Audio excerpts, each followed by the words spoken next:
yang dipakai dalam misa harian itu berbicara tentang Yesus sebagai roti hidup.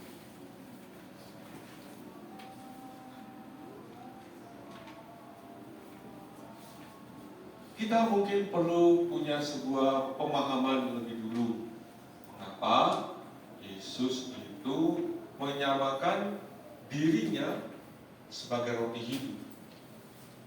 Juga dalam perikop Injil yang kita dengarkan tadi. Roti itu bagi orang Yahudi sebagai makanan pokok. Sama seperti kita nasi. Itu saya kira nasi itu. Betul. Nah, iya, ngelirik tadi. Kita walaupun sudah makan roti, cenil, lalu lopes, ya sebagainya, kalau nggak makan nasi, belum makan. Belum makan. Dari sumego ya, ya itu. Nah, disitulah kita harus punya pemahaman bahwa menjadikan percaya pada Yesus sebagai roti hidup itu mengajak kita untuk menjadikan Yesus sebagai sumber kekuatan dalam menjalani hidup ini.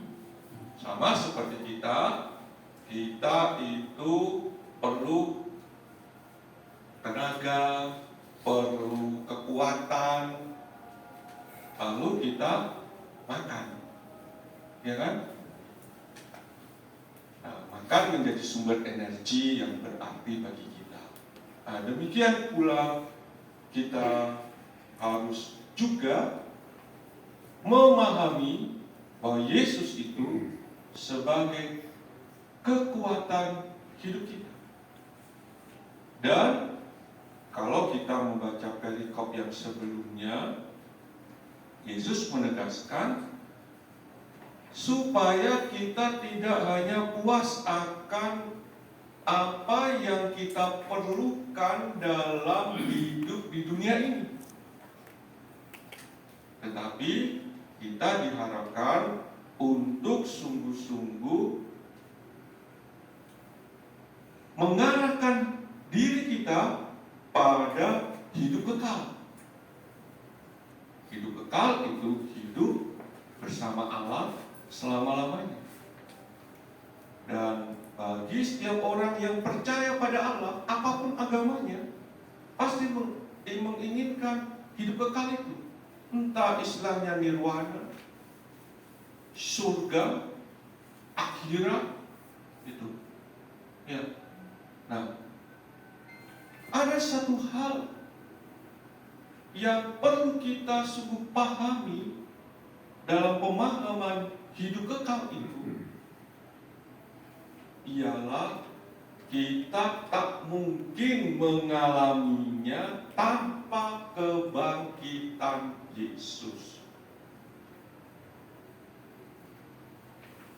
Ini hal yang sungguh harus kita hayati sebagai seorang Kristen, sebagai seorang Katolik.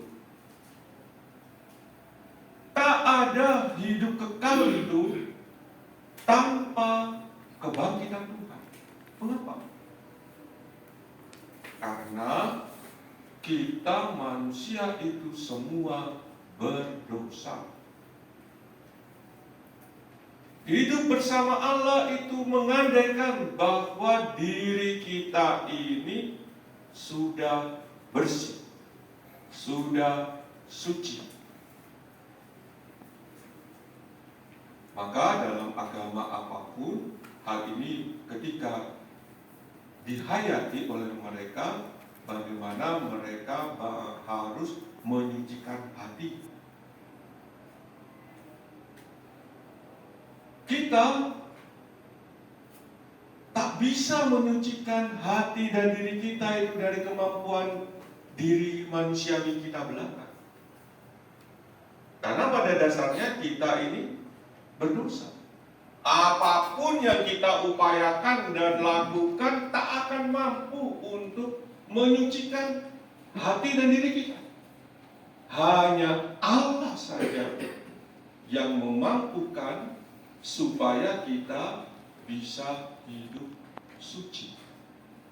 Nah, disinilah makna perikop Injil yang baru saja kita dengar.